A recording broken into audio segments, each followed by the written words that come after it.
ko def. waaw seen guerre bi ngeen doon guerre ci seen parti bi gis ngeen lim leen jural am na ci ay responsable yoo xam te ni jamono ji bàyyi ñu ngi ci kaso bi Mansour Faye fii Farba yoo xamante ne Farba Ngom ak yenn responsable yoo xamante ni surtout ci wàllu reddition des comptes bi Mansour Faye moom loolu moo ko yóbbu ci kaso bi yéen a nekkoon Ndar doon fa campagne di mën a seen politique ci APR. gis nga leen koy toppee ci wàllu surfacturation ci mbiram ceeb ba tax na ci Covid bi rapport 2022 bi ñu jàllale ko sa boor daanaka plus de 2 semaines mi ngi ci kaso bi. waaw. oui.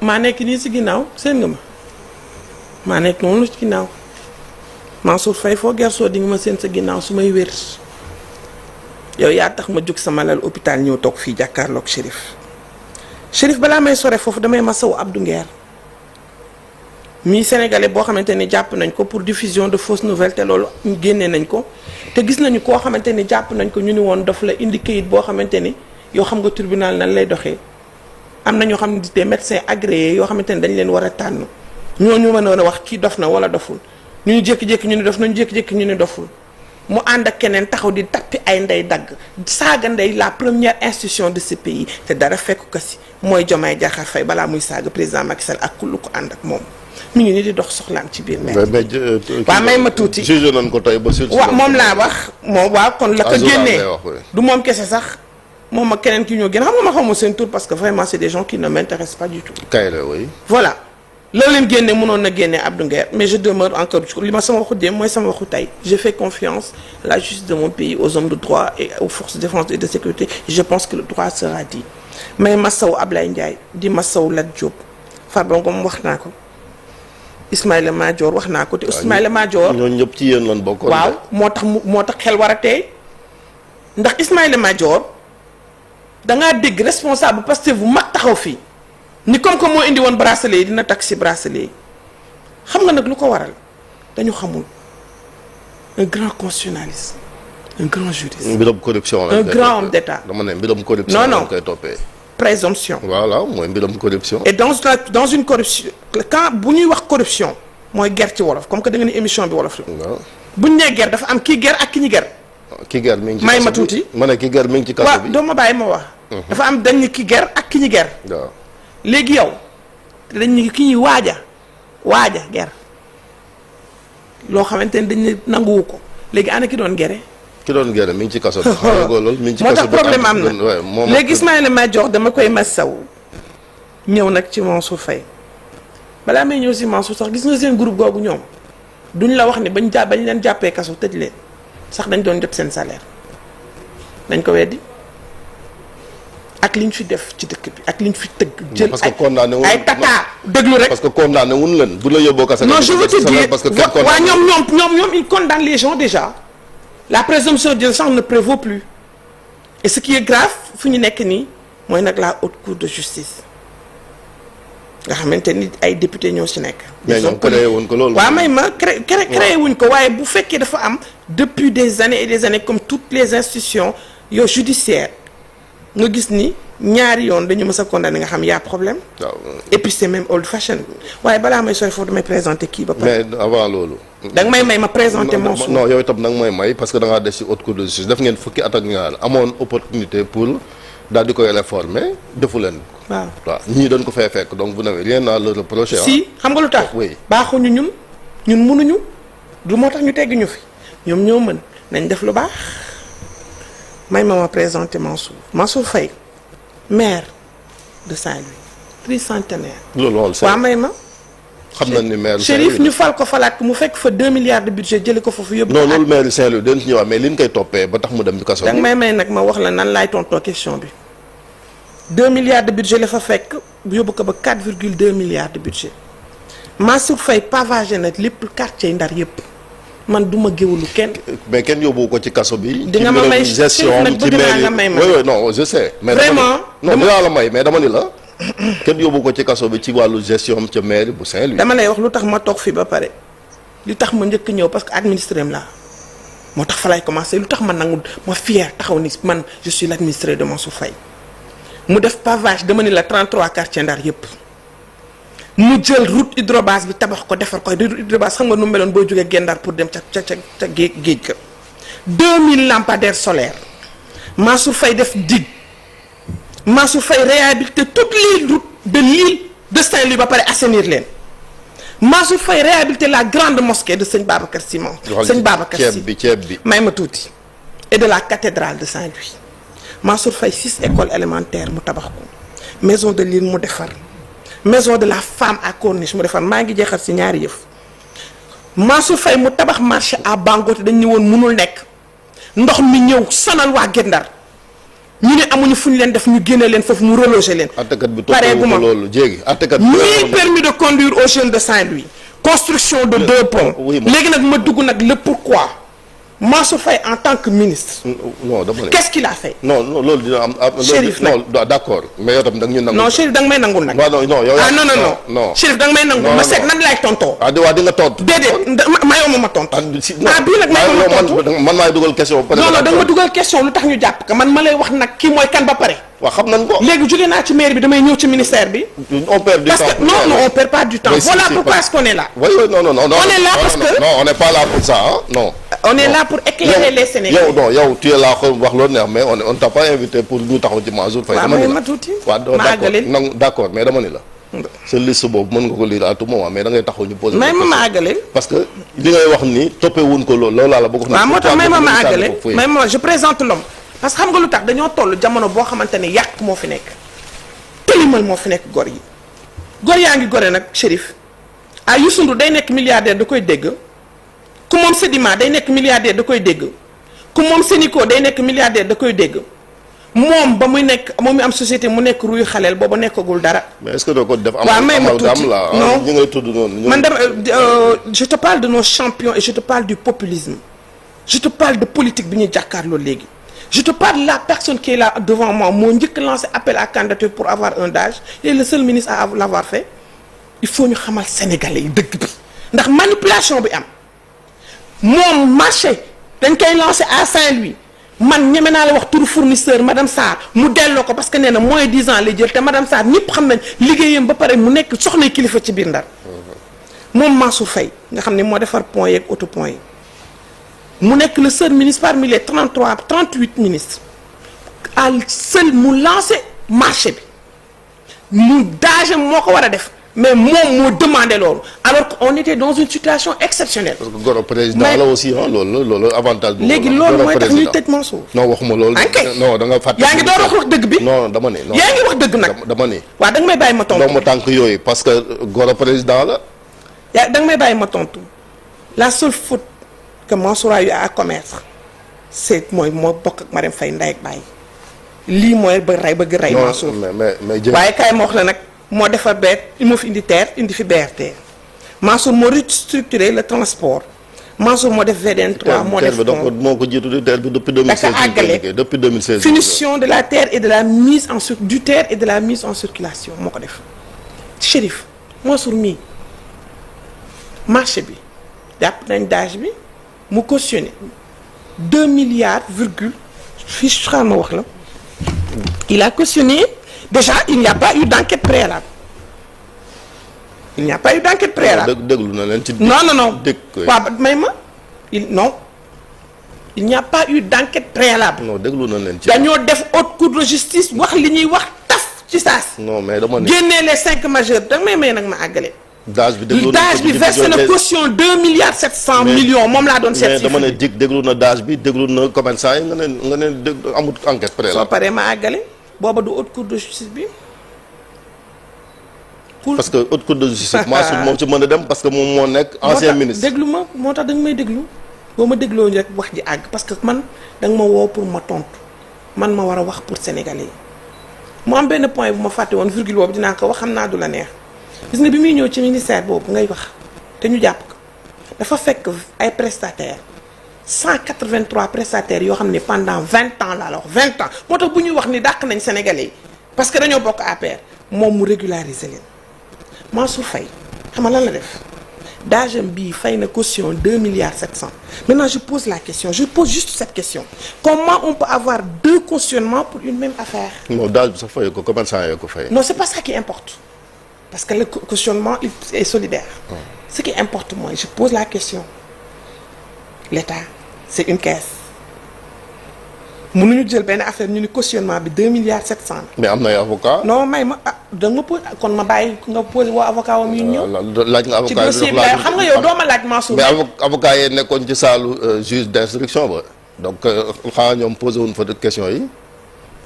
léegi da nga may su ma posé question ma tontu Chérif Mansour cautionnement am na dage am joxe 2 milliards 700 millions.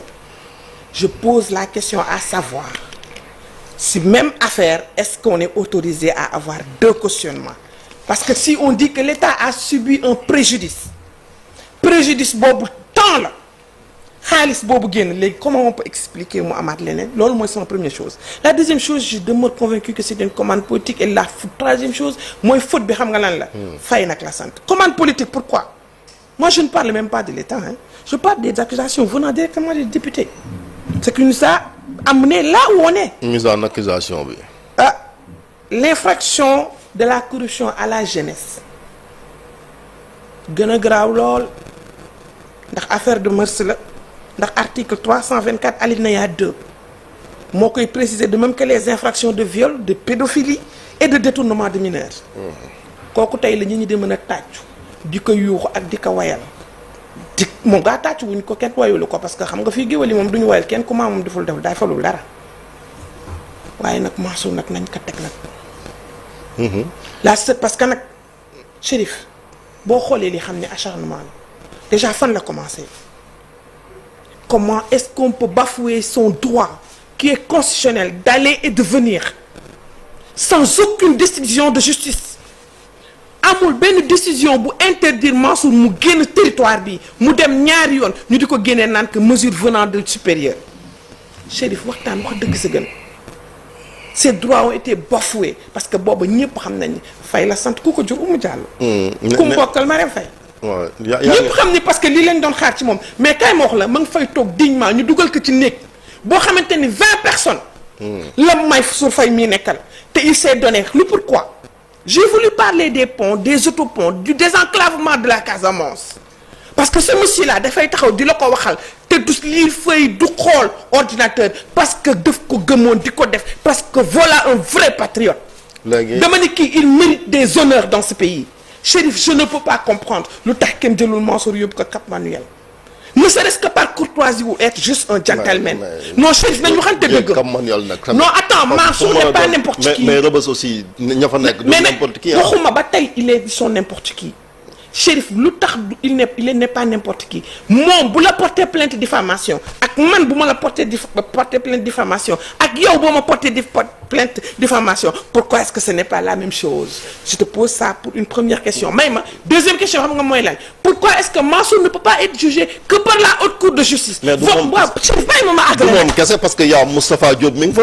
Chérif maire la non dama ne Moustapha Diop. loolooy problème bi. mi ngi fa non. loolu tam problème bi Farba nga aussi député maire la mi ngi. Chérif may ma àggale. non da ngay wax ci condition carcérale non dama ni non waxuma ko. non da nga taxaw ci condition carcérale yi. nee nga néeg ba dafa xat néeg ba mu nekk ci kaso ba. da nga bëgg ñu génn ko fi transféré ko loolu ngay plaider ah.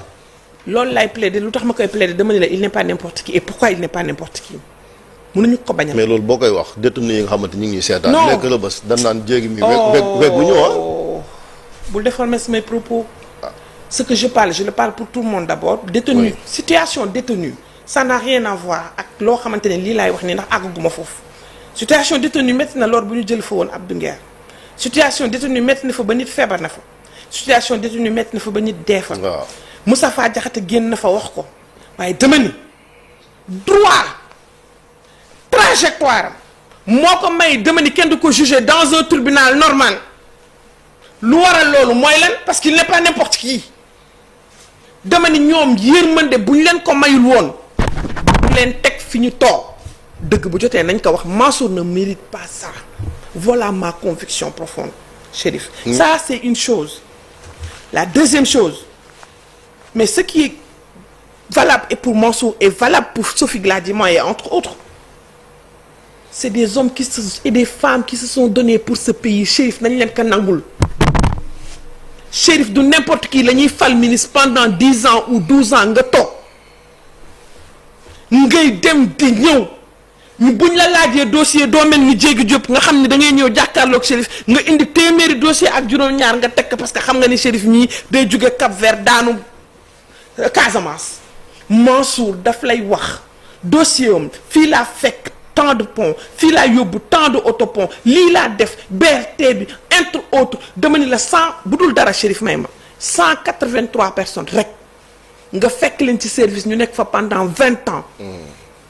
pendant 20 ans yow nga ñëw régulariser leen teg nga xam ni kii kon liggéeyal na Sénégal ndax yow xam nga ni benn salaire ci benn kër fukki kër la yor. mais Mansour. oui ñu jàpp ko ci lan ceeb kilo ceeb bi te Mansour jël moins 10 ans nañ ma wax ban infraction la def ñu jóge foofu yoon may ko benn yëf ñetti yëf fay bi ñuy wax laa bëgg mu leer ci nopp Sénégalais yi ce que c'est que le cautionnement.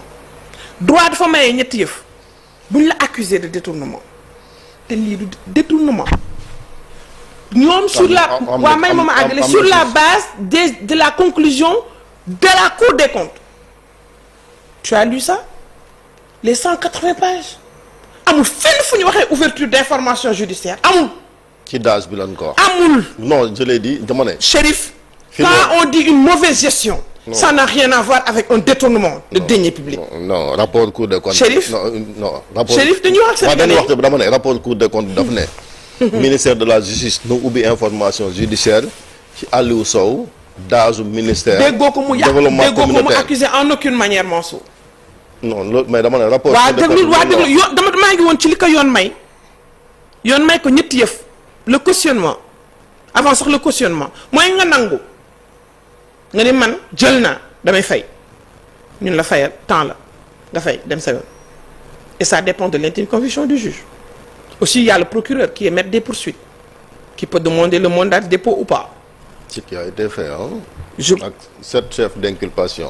man daal li ma xam laay wax leneen li mooy nga ñëw nga def cautionnement droit daf la ko may. nee nañ ko jéem naa. waaw may ma ab terrain bu. waaw may ma waaw may ma rek damay expliquer Sénégalais yi yoo xam nga. loo xam da nga wax cautionnement la. waaw damay expliquer lan mooy cautionnement mooy nga tayle mooy nga yëkkati xaalis teg ni man mii de bëgguma tëdd kaso waaye man dinaa joxe ñaata ñu ni la da nga porter préjudice temps. boo ko joxee juge bi jël décision basée sur son intime conviction encore Chérif. moom mu ne du joxe cautionnement mukk. non loolu da ko waxoon ci l'observateur mais ba mu demee ca. joxewul cautionnement. waaw mais proposé nañ terrain lu tax ñu terrain yi nag.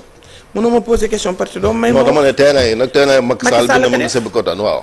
quand Macky Sall l'a fait ça a été rejeté. oui kon koy cautionné na. moom Mansour defu ko dama lay wax Mansour mënoon na ko def parce que Mansour bu taxawoon tey yow gis nga xaalis yu bëri ñu fi récolté de te ñi xamuñu xaalis fu ñu jógee de waaye moom bu taxawoon laajte tam xaalis tam dañu ñu récolté ko de.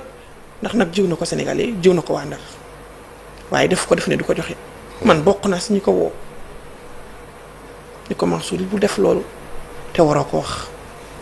bu mu def lan. ma ne ko bul wax doo cautionné. waaw Mansour bëgguma nga dem kaso mu may ree parce que nag dama ko sonaloon. man nga ko jox sa exemple yow ban la fi defee da ngaa cautionné. man dama bañoon sax man su ma dama bañ ba tëdd ci suuf.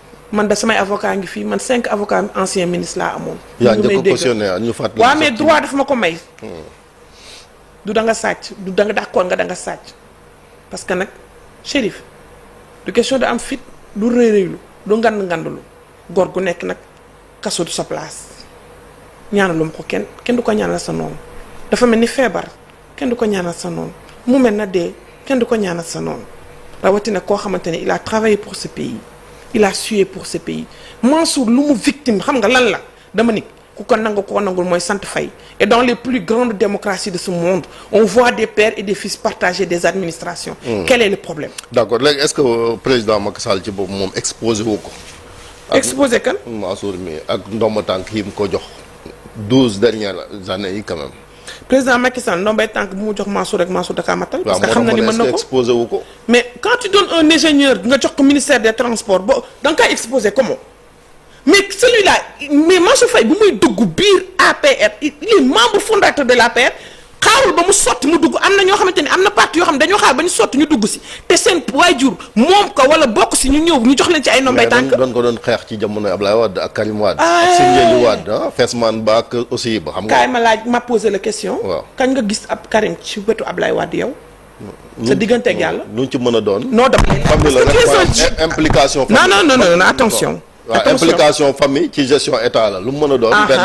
non différence amu ci. non différence am na si parce que gis nga Mansour dafa liggéey lu tax mu war a mën a taxaw nag ci APR te Mansour a été d'abord élu avant d'être nommé ma wax la ko mu leer Mansour a été d'abord élu maire de Saint-Louis mu dem nombay tànkam. mais jiite woon na solidarité. waaye balaa muy nekk ministre waxu loolu nga ma waxu ministre nga ma wax. non nomination la rek benn. waaw mais pour daf ko war a am. parce que avant 2000 bourse familiale yi moom lañ ko fi njëkk a dégg. waaw nañu wax bourse familiale yi fu mu teg fan la toll anamu. non laaj bu am. déet sama waa ji nañ ci wax.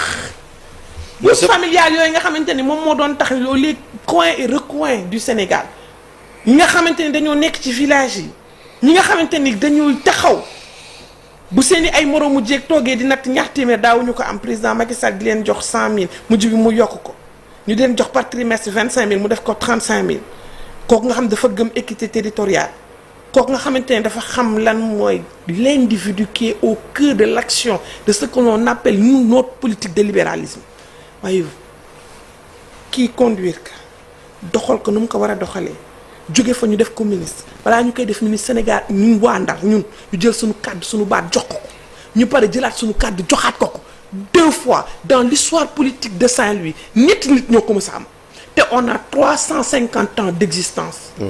Chérif waa Ndar googu nag di mobiliser wu leen léegi yéen mbirim man sax waxu leen.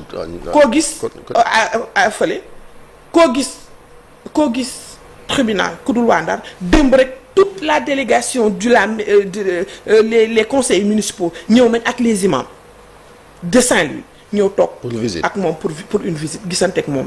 Mansour teral na bul tedd baa gis nga man Mansour gënuma Chérif attention kii gënuma de gënuma yaay gënuma papa gënuma juddu dama koy waxal lu ma xam te yàlla rek a tax.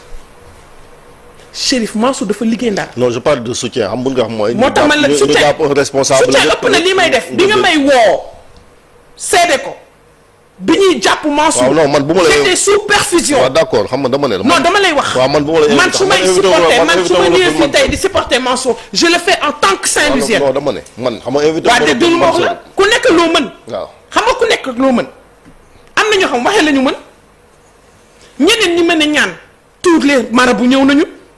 et je te parle des imams ratib ndax nag fee nga xam ne mooy zawja Seydina Aboubacar Sibé moom mii moo ko defar ci teraangay président Macky Sall chrétien yi mu cathédrale bi da doon daanu weng nii. c'est l'argent du mu jubal ka mu doon xaalis Sénégal kaay ma wax la am na ku fi nekk maire. waaw ba wàcc brique tegu ko fa mu dëkk te kat ñeme woo leen ko wax.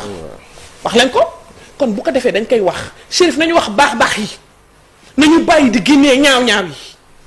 doon ñaaw seul ku liggéey.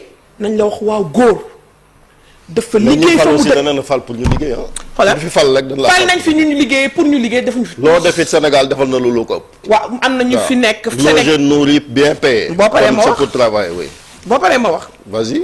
am na ñoo xamante ni Sénégal logé nourris bien payés doon saaga doon xaste wax institutions yi baaxul. wax les présidents nañ leen rey wax caisse d'avance dafa araam seeni ay lex yokk nañu te ñu ngi nii yëkkati teguñu fi brique bañ toogee ak léegi anamu lu dul benn chose ngay dégg benn wax kese justice sàcc. mais justice mënut a ñàkk. waa léegi ba kañ. justice mënut a ñàkk xam nga fii la Bouba Ndour toog di ko wax. reddition des comptes aussi. kenn du ko bañ.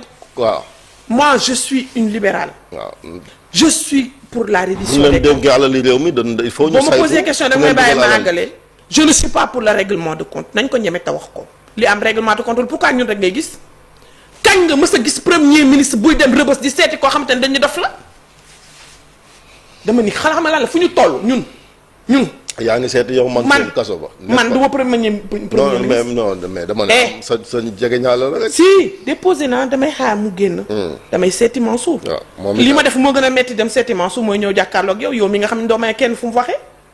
yow jàkkaarloog yow moo gën a metti di maa ngi nii toog ban heure moo jot ma wàcc sama njaboot gi lu ma gëm lay def su ko deful woon du ma ko waxal parce que moomu ma man kenn moomu ma lépp lu ma am ci politique dama ko suyee yow Chérif man dama doon def ay émission di ñëw fii te du ma xaar ku ma invité man maay wut ay invitation ñaata yoon laa la woon ni ma invité ma pour wax li président def ndax manipulation aujourd'hui à l'instant T égale 0 nan nga mën a xalaatee ku mel ni Abdou Nguer wala keneen ak keneen nekk prison alors que am na ñoo xamante ni war nañu mën a génn nan nga mën a comprendre koo xamante ni dañu la dénk lu toy na port nga dàq fa ñaata doomu sénégalais tey am na tey rek wax nañ ma am na ko ci dof démb ak tey dégg naa ñetti nit ñu seen jabar génn seen kër yow doo wax ci port doo wax ci liggéeyu port doo wax ci avancement port bato tàkk na fa bato daanu na fa yow musoo si génn yoo xam ne la moo la intéresse APR fixation tëj rey yow liggéeyal te li ko dal moom moo dal ñu bëri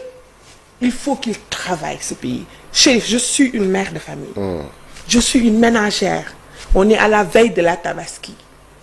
Chérif, les Sénégalais bëgg nañu reddition des comptes nañ def reddition des comptes. waaw bàyyi ma tuuti ma àggale. ñay fay waaw may ma rek ñay fay ñu fay dañuy tëj ñu tëj leen. waaw ci lan ne di. waaw may ma tuuti ci lan nekk nii. déet waaye dafa war a ànd ak liggéey.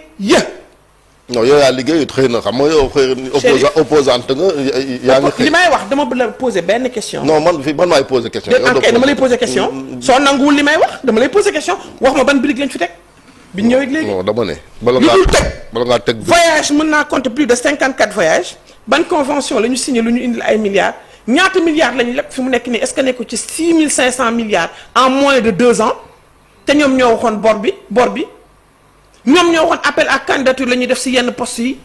Chérif ana ndox mi léegi bu day toqal courant bi commencé na xuy xamaj Chérif emploi des jeunes bi 0,8% ANSD moo ko wax te xam naa ni le taux a grimpé parce que bi ñu koy wax ak léegi c'était au mois de décembre Chérif dama ni liggéey xam nga ku opposé ba wax reyante yow sa bopp ay bakkan faatu nga taxaw nga ni man dama doon tappale li ma doon def du dëgg nga jël maire teg ko ci civière maire boobu ñëw taxaw mel ni kuy waaj a dee balaa affaire bi di jeex ma ngay cëpp ci bunt boobu. loolu ci manipulation ak si ñàkk wax dëgg si ku ñuy jiite Chérif bu la tiitalul man tiit naa. ci noonu premier ministre